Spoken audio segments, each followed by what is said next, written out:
Welcome to Grace Notes, the weekly community affairs show with Town of Yorktown Supervisor Michael Grace. I'm Bruce Apar of Chase Media Group. And although every show we start off with events in the community being, as they say, the dog days of summer, there's not a lot going on in July right now. I mean, the Lion Sunday concerts. Yeah, and then we have the theater, the movie in the. Oh, that's right, the movie in the park. that Alliance for Safe Kids sponsors, right? That's yeah. tomorrow night. So Yes, that's July 11, yeah. Thursday, July 11 at 6, I think it is. Despicable Me or something? Yeah, Despicable, yeah. I'm not me, I mean, the movie is Despicable. Despicable Me. And then the third Lions Club Summer Concert Series, sponsored by Mohican Lake Motors, is, and this is really, I mean, all the groups are great, but the special thing about this group, it's all local people. Yorktown is Chain of Fools. Yeah, that's So not it's, this Sunday, it's a week from Sunday, right? Yeah, it's every other week. Right. So it's July 21, and I know, well, actually, Officer Idleman is in Chain of Right, Fools. Larry right. Idleman, the safety officer, not the safety officer. Emergency response. Emergency response officer yeah, who's been emergency management. very busy the last couple of years. And I know Phil Davidoff and other people in the band, so that's Chain of Fools on July 21. And then the supervisor, our director, Tom, was saying that there's going to be construction on 118 and 202 next week? They're paving. Paving, right. So I hopefully that's music to everybody's ears. I mean, while it's going on, it won't be, but hopefully after it's all done, it will be. Maybe to fill potholes and things like that. Well, it's going from Baldwin to Broad Street, I think. Oh, okay. So they're redoing that. Right. And they did a kind of a cursory job on 202 with, a couple of years back, a very thin coat because our budgets were tight. I know there's some nasty potholes coming up the hill towards Baldwin, and hopefully they'll Right. get them right because I think there's an underground water issue there that popping the asphalt. Right. It's a state road, and we're grateful that the state's looking to make the Taking care of investment. it. So Yeah. we have to have everybody's patience Right. for a week. Right. And talking about improving things, our guest is Bill Primavera of Citizens for Progressive Yorktown. And Bill's been making news lately, right? Along with the supervisor and some other people. And Well, the events that we've been talking about have certainly been making news. Yeah. People are interested in it. No, we had. Well, I guess we might as well get right in. We had it's 2 weeks ago or 2 weeks 2 ago. weeks ago. 2 weeks ago, we did an unveiling of what's been really planning that's been going on since I took office a year and a half ago. Actually, off air, we were just having a discussion about when did the idea arise about relocating the highway garage, and Bill was asking me, and I told him it's ever since I've owned a building in Yorktown, where my law office is, I've always thought that the one big apology in this town is that highway garage, Right. and the other big apology, and you told the story at the press conference. right. I'm in town all the Oh, time, and if I I walk back and forth across the street to my law office in town hall quite often, but I always get stopped. And everybody asks me, where is downtown Yorktown? and Bill was telling the story, and I guess I'll let you tell it when you first moved into town. Well, I moved into town because I had seen an ad in the New York Times for a historic house, which I was looking for. And I went to the house, and my wife and I immediately fell in love with it, and we've been there for the last 40 years. But I bought the house without having investigated the school system, the town. I was a real naive home buyer at that time, and here I am in real estate now. But after I made the agreement to buy the house, I said, I want to see downtown. Where is it? And he gave me the directions. The seller gave me the directions to get downtown. And when I got there, I thought that I had made a wrong turn because I was on this terrible street with decrepit buildings. Some of them were boarded up. And I stopped a man on the street and I said, could you tell me where downtown is? He said, you're smack in the middle of it. You're in it. He said, but don't worry, there's a new urban renewal program going on. All these buildings are going to be knocked down. It's going to be beautiful. Well, that did take place in the 18 months or so that followed, but I'm not sure that what we got was a lot more beautiful than what was originally there. No, and I'm going to tell you, I mean, it is interesting even for me because I did, this a lot of the downtown, the three buildings, the Beaver Conference Farm, Marcados Building, and my building were all under the farm that basically made up Yorktown, which was an onion farm. And actually, when I bought the building, I still have some of the old plows back there, believe it or not. But it was onion farms all the way down to the Croton River, and the farming system, it was a farming town with tenant farmers. So you had the beavers were to me, I understood were the owners of everything, and the kind of the generals were occupied in the Marcados building and my building, with Keir Street being the tenant farming houses as well. So you have where Yorktown Medical Labs is, and a couple of those other homes, they were the old tenant farming homes. Right. So this strip between Beaver and Underhill and Keir was all the tenant farming, that's where the tenant farmers lived. And my understanding is that Beavers never had children, and my law office was owned by the Keirs, who had a lot of kids.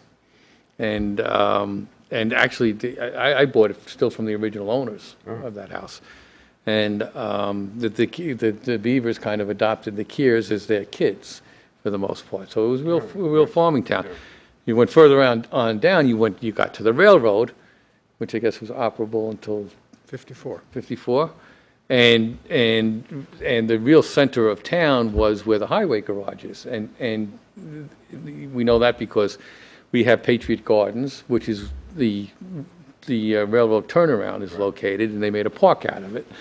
And that's where they actually turned the railroads around. But everything would come to where the highway garage is and down there, and that's where they'd load and unload and turn the trains around, and that was kind of the center of town. And also at that proximate to that location was the old Whitney Hotel, which is part of the inspiration for some of the architecture for the new Depot Square. But the idea was when I came to this town, urban renewal was already done or close to being done, although some stray pieces still left. I always thought that it was a very strange town in the sense that, and I always analogized it to the old Western movies when the covered wagon caravans would go out west and be attacked by the Indians. They'd make a circle and shoot, out towards the Indians. I always thought this is the strangest town because this is exactly what it's like. Right. It's everything is, the shopping centers, the ass end of them are always pointing out. So you kind of got this, everything's on the inside of the circle with the outside, and then I made the joke at the press conference too. And the rest of the time we arm ourselves to shoot at anybody that wants to make an investment in the town. They're not coming. They're not coming in. And that's worked out pretty well. So you have, and to me it was always, my office is at this end of town. You have town hall, and that's where downtown ends. But downtown ends where downtown sort of begins. It's the same. The beginning and the end is the same place. So you got town hall, which is kind of isolated from town, which is really, most towns have town halls. Town hall would be better off where the sixth grade school was, because be in the center of the town. Right. It's located at the complete fringe. Right. But historically, it wasn't the fringe because the town hall, actually, I think that originally town hall, before they built it here, they did the town meetings in my office building, because that was the town clerks resided there.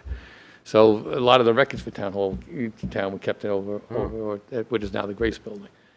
Anyhow, so you always had this kind of strange downtown, and we've gone through these periods, even since I've been here, where the Yorktown Green became very dilapidated, Triangle Shopping Center became very dilapidated.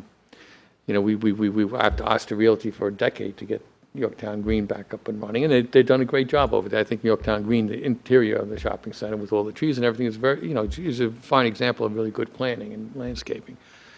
And obviously, Triangle Shopping Center has made major improvements, but we still have these pockets of where downtown is just lacking, and there it would we have the Food Emporium, which is empty.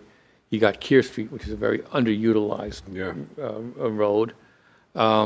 You have Front Street, which has got the industrial at the end of it, and you have, and I think what sets the tone for this end of town is the fact that smack in the middle of it, you have this facility, the highway garage, which is really at the entranceway of the town if you're coming up the trailway, at the entranceway of the town if you're coming through Underhill, and it just throws you off because something like that should be at the fringes of the town or off into the industrial sections, but not right smack in the middle of your downtown. But historically, that's where it ended up and evolved, et cetera, et cetera. But at some point in time, if you want to, I think, move the town forward, and when I came to office, I mean, that was the big cry. I mean, when are we going to revitalize Yorktown? Right. And there is one thing that is very, was the low-hanging fruit in being able to do that, and I think is relocating the highway garage.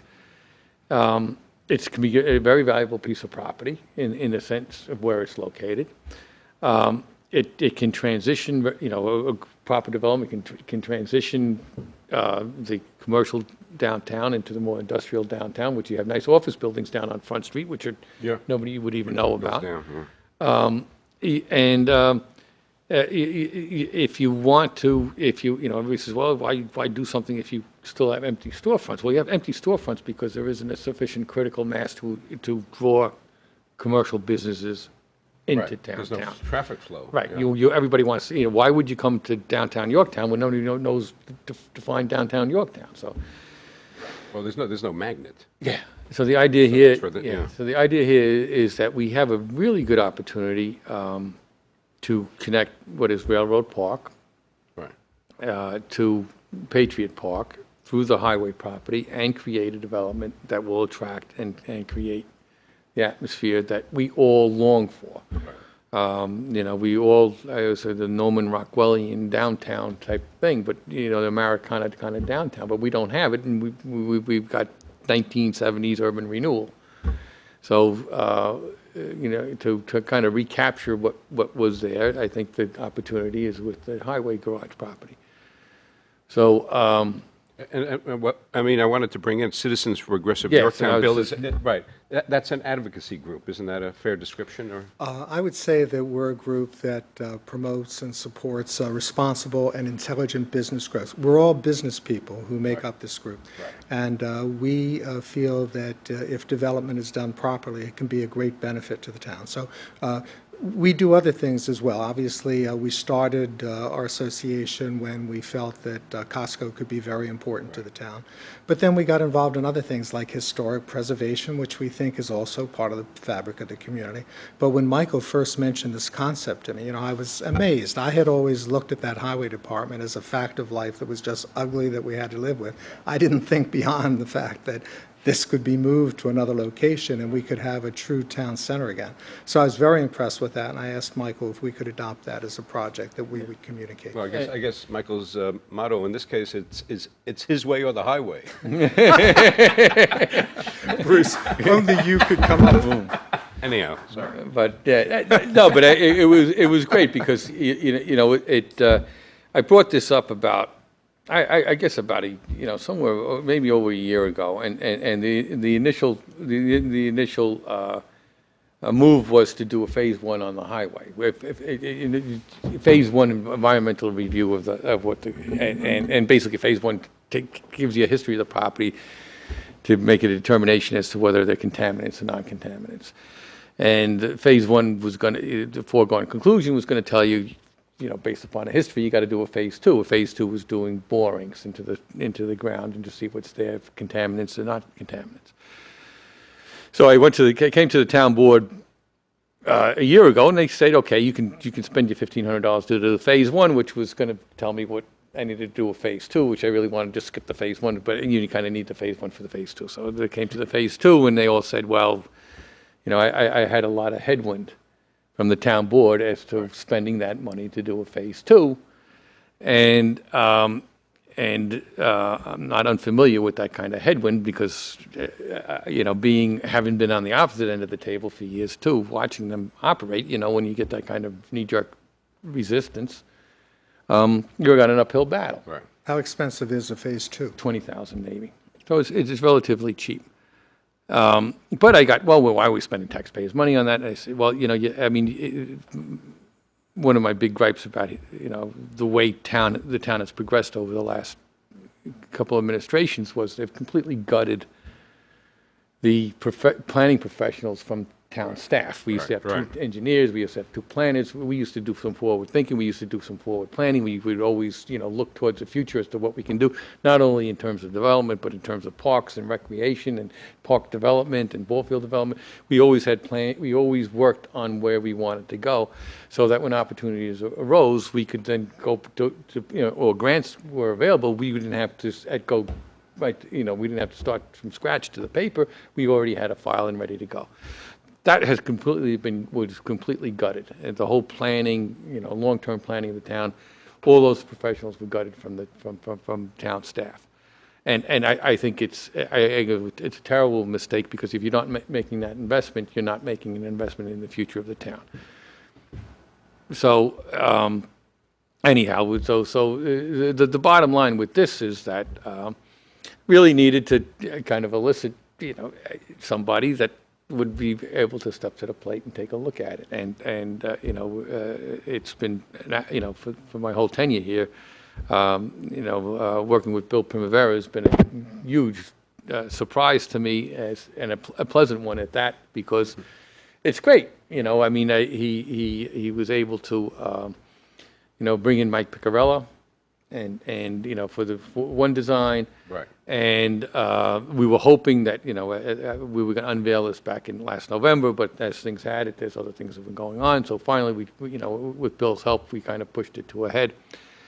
And it really was Bill's brainchild to do it at a unveiling at a press conference. Which was very effective, by the way. Very effective. Because at this point, I think, it's gotten momentum, which I think is going to hopefully force the rest of the board to see the wisdom in this, which is what we needed what I needed, and to get them to come along. I've since the unveiling, I've had a number of developers that have expressed interest in the project and wanting to do the project. But I also got a phone call from a couple of people that said, well, when you finish it, I want to be a tenant in the place. And Or a retail tenant? yeah, they're looking to rent the space already. They said, well, we want to be on the list of the first tenant. So it's, which is remarkable. Is it a current Yorktown business? Yeah, they said, well, we want to get, we want to be part of that. Right. We want to move into that building when you get it done. And it's all it is at this, which is great, because at this point it's conceptual. But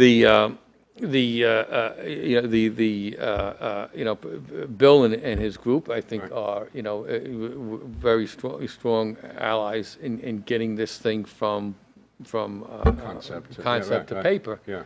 And I've done an incredible job in getting it out, and including my own planning department, because I think between the architecturals that were done by Mike and Piccarello, and the site plan that's developed by John Taggart, this is really going to be an incredible project. The site plan calls to connect Railroad Park with Patriot Park, right, and also to create a flag plaza, a pedestrian walking area, sitting area by the bike trail, a square in front of the building, which will either have a historical monument or a fountain or something like that, something that it's like a commons, sort of like, And that building, and I think once you're going to see that, if this gets going and gets off the ground and starts to generate the interest, Food Emporium will fill up in a nanosecond. Right. And you're going to get people who are going to sit there and look at Keir Street and say, wait a second, we should continue this down Keir, which is a perfect place to do it. Right. And I think it'll be a real contagion for actually creating a real downtown area. And it's a mixed use, right? Isn't that the vision, is for a mixed use building? I think the idea here is that I mentioned at the meeting, all great cities in the world were built before zoning ever existed. I mean, there was no such thing as planning. Venice didn't have a planning board, I'm sure, and neither did Rome or Dublin or any of these. Right. So, and they grew up based upon they evolved based upon what the land would yield and what was made sense in terms of the way people lived. And you wanted to work, live, and have commerce all in one place. And so that's why these cities thrived. Our country was kind of this blank slate to do it all over again.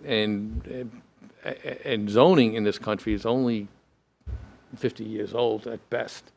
We didn't have zoning codes, and we had building codes in the 30s here, but we didn't have zoning codes pretty much until the 50s, early 60s. And it all grew out of this, I think you call this Euclidean theory of zoning, which was basically you put housing here, you put shopping there, you put you separated the residential from the commercial from Right. and you made everything into little squares. You put the square for the residential square, and what happened, and in a country where zoning evolved with the use of the automobile, I guess it made some sense because. Right. But now we fast forward 50, 60 years later, and we're all slaves to the petroleum industry, and we now see the wisdom of having things all, so we don't get in cars, we don't travel, we have everything, the way old cities, developed seems to be, has a lot of, yeah. So, in that vein, you want your downtown areas to have, it's proximate to them housing. Right. And they should be, it should be some type of, multifamily or not, large lot housing, but it should be housing. So that you create the pedestrian traffic, you can create the, and I think all the modern, and now the wisdom and, all these, what they call smart growth principles are coming back to the fact of, looking at mixed uses in, contained within the geographical area so that the automobile you become less dependent upon it. So you'd like to work, live, shop, all in proximity to each other. So I think for the new urbanism. And by the way, that's an interesting storyline that's taking place in Manhattan now, which I've been following with the whole bike share program, and where they keep adding lanes in the road for things other than cars or gas vehicles. Now they have a lane for bicycles, and they have like a parking lane and a pedestrian lane. So Manhattan is sort of going in that direction too, where they're trying to reduce the reliance on fossil fuel.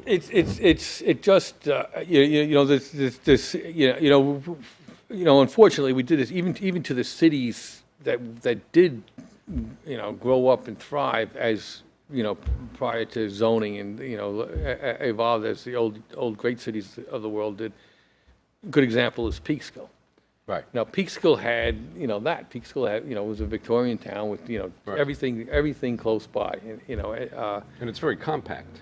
Yeah, I mean, what they, this was, the brainchild in the 1970s was to do these, and I grew up in Staten Island, and they did the same thing in Staten Island, was to do these federal housing projects where they would do, low income, housing. And they did it on Staten Island at one place. They put up these federally funded projects, and the architecture was god awful ugly. They're boxes with nothing to look at, brick boxes. And they would take people, and you qualify for the housing, and they'd bring you over there. And in case of Staten Island, they'd bring people in that. So you've built a residential development where there was no local economy to absorb the people that you were bringing in. So as a result, what you would do is you bring them. You would bring all the residents in with them all having to commute back out. In the case of Staten Island, they'd have to get on a bus, a ferry, and a train to get to work. So, but it's the same thing that Peekskill has these federally, put in these federal, housing projects without a local economy to absorb them, which is you're forcing around, round peg in a square hole, square Right. peg in a round hole, whatever it is. And the thing is, it doesn't work that way, because then what you do is you cause a disintegration of the community rather than allow it to thrive. So, there's the 70s. I think the 70s was the nadir of planning, the nadir of architecture. It was good for the movie industry.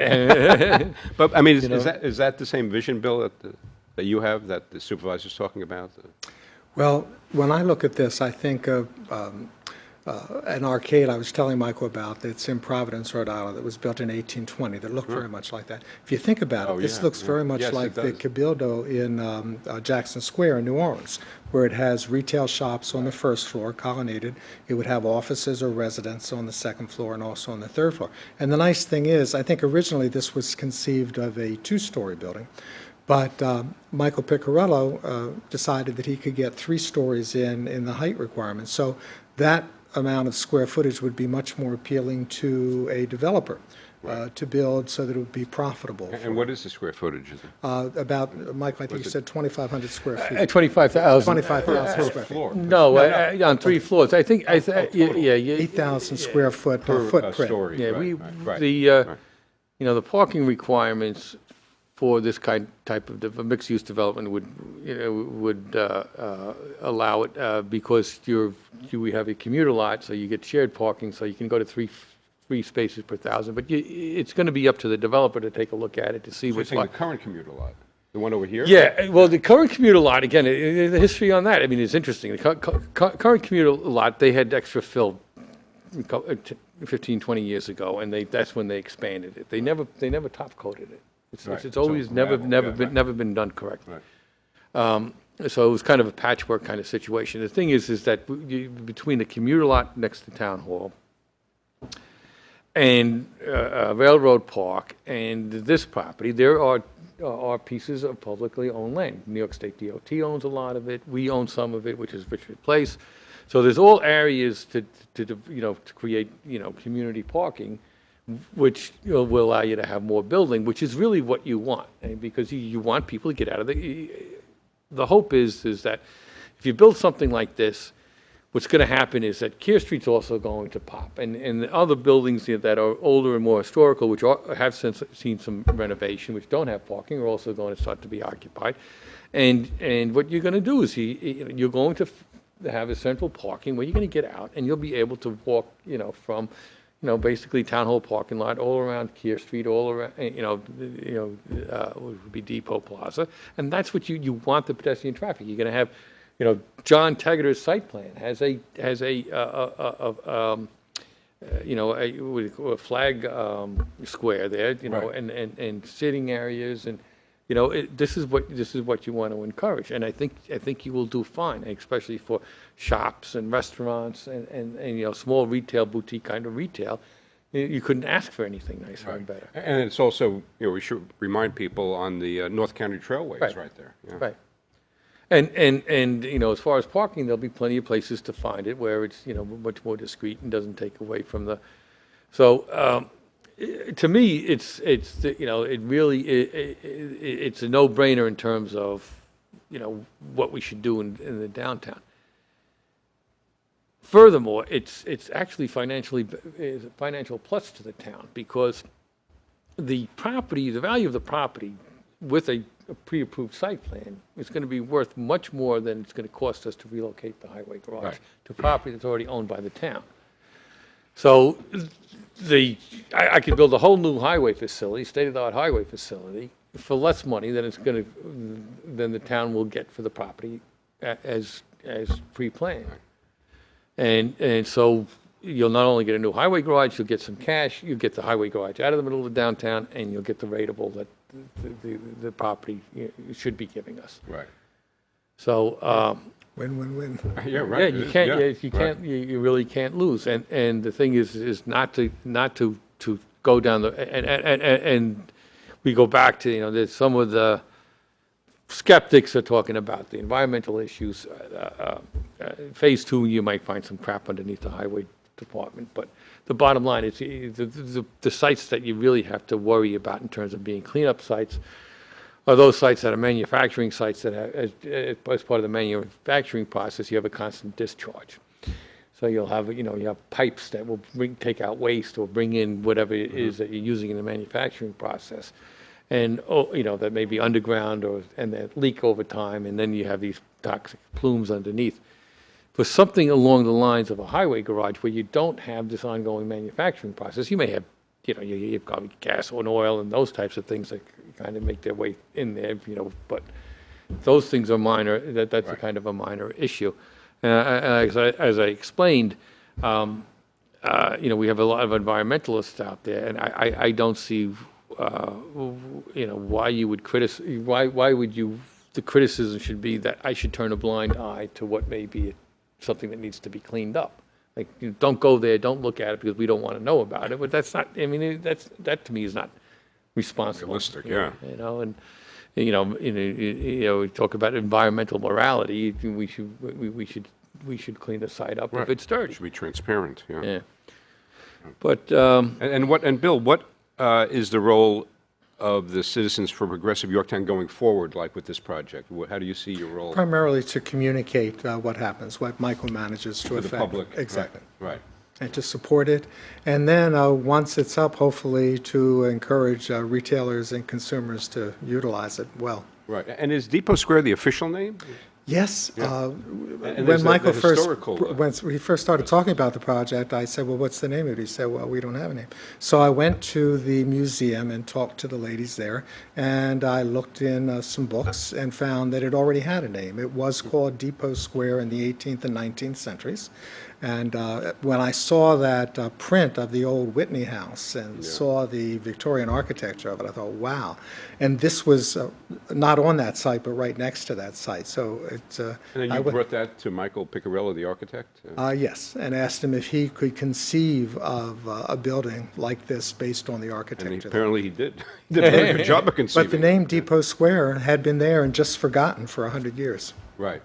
Yeah, that's great. no, it's we had the it's kind of an interesting the highway piece is an interesting piece because you have this if you look at the shape of the highway building, it used to and it's kind of got an odd shape. It's got an angle cut, which used to be where Underhill Avenue ran, because Underhill Avenue then got urban renewal. They put that curve into Underhill, Right. and to make the four-corner intersection, and then where Underhill now takes a hard right-hand turn. Well, Underhill used to run across where in front of the highway garage and right up the hill. Right. So they made that turn, and the bike path obviously is the old railroad bed, and then everything from on the town hall side of the bike path is really New York State DOT property. Right. And actually behind the Woodard, was it Meadows? Oh, Meadows Farm. Meadow Farm. Yes. Is also DOT property. So the possibilities of creating a real nice linear park Right. that runs along the bike trail that connects all and there was ideas of actually putting up a band shelter towards the end of Patriot Park. Right. Because that would be now a new venue to Performance, yeah. Public performance. Yeah. And the other thing is that we're interestingly enough, we have to do what we call MS4 projects. And it's M and then 4 S's. I'm not going to Right.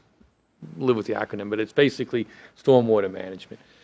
And it's something that they want you to do in terms of protecting the watershed to get out phosphorus. So we have these MS4 projects. And interestingly enough, a lot of the drainage for a good portion of some of the downtown area ends up dumping back behind Town Hall into the wetland and by Railroad Park is. So the other things we're trying to going to incorporate in this whole thing is to do an MS4 project where you would create a water feature behind Patriot Gardens. So you would create like a pond or a wetland feature to enhance what Patriot Gardens would be. So that's we have to do it anyhow in order to comply with phosphorus removal within the watershed basin. And we could take that and incorporate it and make it another amenity. And we're looking into that, so that's going to be one of the other things that we're going to try to incorporate into the whole plan as well. So you can, if you go by Patriot Gardens, which is, I think, unfortunate, it's stuck behind there, nobody even knows about it, and until you have a ceremony there. Yeah, right. And then, we've had ceremonies there, and I always feel, and they're beautiful ceremonies, I don't take anything against, but I always leave there thinking, it's the last time anybody's going to come down here to, and so it's not a focal point. We haven't created it as a focal point because it's this kind of odd thing where we stuck it on the far fringe where nobody's really going to go. It's hidden, yeah. So bringing it back in and incorporating it will do justice to the memoriams that we do have in that park. Yeah. And creating a water feature would be even better. We clean up the wetland back here. We do some other things, and we'll get rid of, if it is a toxic wasteland, we'll clean it up, which is the important thing to do anyhow. Create a real town center. Put something back on the tax rolls. Put money into the treasury of the town of Yorktown. Have a new highway garage, and so it's What could be bad? Yeah. There's always somebody out there that's. All right. That wasn't a question. It was rhetorical. So There's a few people that know how to there throw you a have it. stone. Right.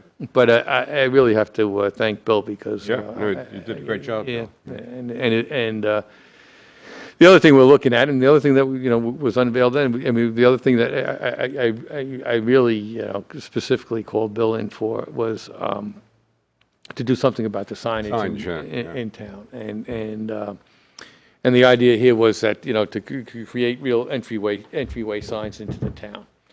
And the first one is going to be on the corner of Town Hall. We're going to fine tune it, and I have to actually do the call in the codes to see where we can dig over there and where we can lay it out. Signs and inks. Tim is already. He's the first sponsor, right? Yeah. I've got other people that are already called me up. Me too. That are looking to join in to sponsor other signs. And the idea here is to create, if you go to gated residential communities, you always, so I mean, and why not do something that really wants to reflect what is the character of the town of Yorktown, and we can do it. Interestingly enough, I got, it's always, you talk about nobody can say anything bad, right? But it's always criticism out there.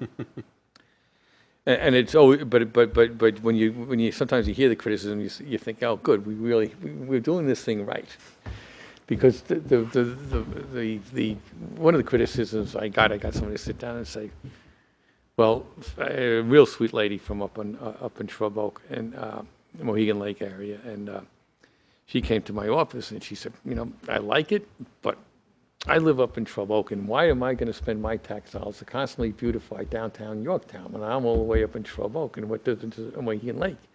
So she was concerned, is this going to cost us any money? I said, no, it's not. This costs us no money, and actually we make money.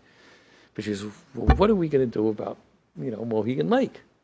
And why isn't, and so the criticism isn't, I don't like this, but Right. Where's Right. our, We want to be next. Yeah. And But that's okay. But and then the interesting conversation was, I've been trying. I said, look, since I got here, you had a piece of property that is the gateway to Mohegan Lake, very unique piece of property that we've been doing nothing but trying to get off the ground, and that is the winery.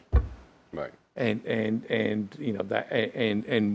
I'm still a little peeved at the way the rest of at least 3 members of the town board treated him and continue to treat him, which is a gateway property to the community, which is again a historical treasure in terms of its architecture. A guy that's trying to make a big investment in it. Right. He's already made a big investment. And trying to keep it on the tax rolls. And I tell her, I said, to me, what was significant about getting that done was as significant as putting this forward. It was to set the tone of saying, we are willing, the town is willing to become a partner in those projects that are really looking to beautify the town.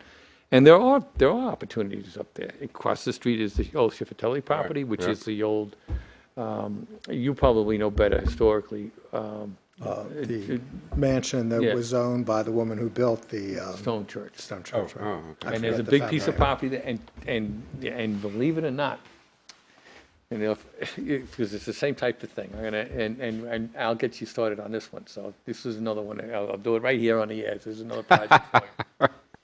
The Schifatelli property, which is the old, it's an old lodge. It was the old, I don't want to say Elks, but it was, There was some, it wasn't the Knights of Columbus, it was some other maybe- group. yeah. I don't remember which So one. and the guy that's always into, I hate not getting names, but sometimes I can't even remember my own. Frank de la Prousse, so who's the? J.F. de la Perouse, De la Prousse. who's He- yes. head of the Landmarks So Preservation. he talked about the architecture of that old building. Right. And I've gone up and seen it. It really is in very, very rough shape. I don't know that anybody could make enough of an investment in it but it's for sale. To reclaim that. It may be possible, but I don't think it's possible. And it's an old kind of chalet, Swiss chalet style, with big overhangs. Probably, I've never been in it, but, it would probably be interesting. But it had big, huge porches in front of it, which were all gone. But you may be able to make something out of it. Where the building's located, if you go to the east of it, so if you're looking at it head on, so you're standing, looking north. To the east, the property line on that property is very close to the building. And everything from the maybe it may be 100, not even 100 feet to the east is where the property line ends. And everything from that property line down to New York State DOT owned property, which is Route 6. Guess who owns it? Town of Yorktown. Oh, Yorktown? Town of Yorktown? Town of Yorktown. You didn't know that before? I'm sitting there going, this is exactly what is so odd. It must have been a piece that got cut off somewhere along the lines when they did Route 6. But you have what is now where Route 6 goes from 2 lanes to 1 lane and does that, right, right by the one. All that property up on the off of to the north of Route 6, all the way up to the chalet, and this building. Yeah. All Town of Yorktown Oh, property. wow. So I sit down and look at it and say, now you have the ability to do a real gateway project Yeah, to that's right. Mohegan Yeah, Lake. right. Because you have this piece that's cut off from everything else that's actually owned by the town, next to what is now another historic Perfectly positioned, Yeah. yeah, right. Yeah, that's So- great. Interesting. Yeah. I'll get you working on it tomorrow, because that could be, it's just, putting these little pieces together sometimes, you can really, because you can really, I mean, again, I think you can create really good stuff if you do some thinking, do Yeah. some planning, but it's the same type, it's a perfect parcel, these two kind of parcels to create the same kind of mixed use, development up Right. there, which would have minimal to no impact on anyone. So because the only homes there are off of Strawberry, and they're quite a distance back, Right, yeah. hundreds of feet back. And Yeah. To get the criticism to say, well, I like what you're doing down here, but what are you going to do for That's me the up best, there? that's the best kind the of, best kind, criticism, yeah. So there you have it, Depot Square and Gateway signs coming to a Yorktown near you. Anyhow, thanks to Bill Primavera, Citizens for Progressive Yorktown. Thank you. For being the supervisor's guest. And you have been watching Grace Notes with Town of Yorktown Supervisor Michael Grace. I'm Bruce Apar of Chase Media Group. Be sure to watch us next time and every time, because Yorktown is your town. Thank you.